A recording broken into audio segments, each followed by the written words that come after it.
Mama जब मैं कल स्पिरिट में गया तो मैंने देखा कि प्रभु सूली पे जो चढ़े थे तो उनके हाथ में जो कीलें गाड़ी गई थी तो उनसे कीलों से एक एक बूंद ज़मीन पे टपक रही थी।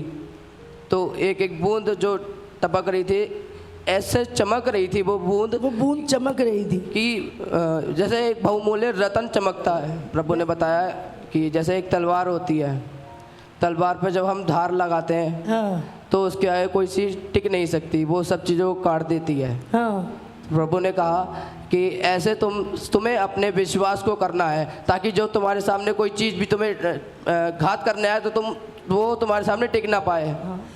जब मैं आत्मा में था तो मैंने देखा कि मैं एक ऐसी जगह पे हूँ, पूरी सुनसान है और वहाँ पे बहुत कब्रें बनी हुई हैं और वो कब्रें ना खुल रही हैं और वो कब्रें जैसे खुली उनमें से ना कंकाल मुझे दिखे और उनका लहू दिखा और वो हड्डियाँ ना जुड़ने लगी और थरथरा के ना जैसे हड्डियाँ वो जुड़ने लगी आपस में और उनका जो लहू था ना वो कोई पहले वहाँ पे से चला कब्रों के ऊपर से ना और वो लहू ना कोई उन कब्रों के बीच में से चला, कोई वहाँ से चला। हाँ।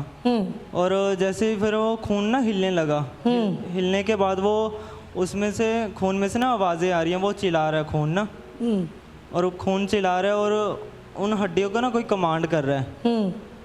वो लैंग्वेज वो अलग थी।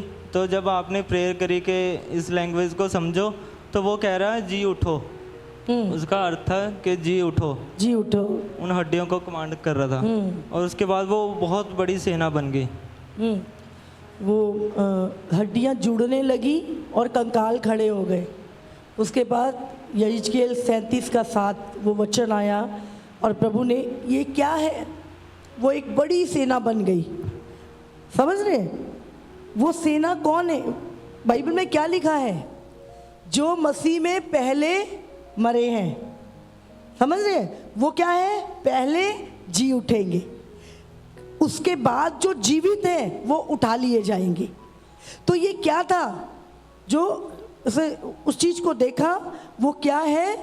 अब कब्रें खुल रही हैं और ये दर्शन एक नहीं, कई जनों ने अलग अलग जगहों पे, कई बार मैं जूम पे होती हूँ, जूम पे लोग मुझसे बात करते हैं, उनको नहीं पता रात हमने क्या देखा।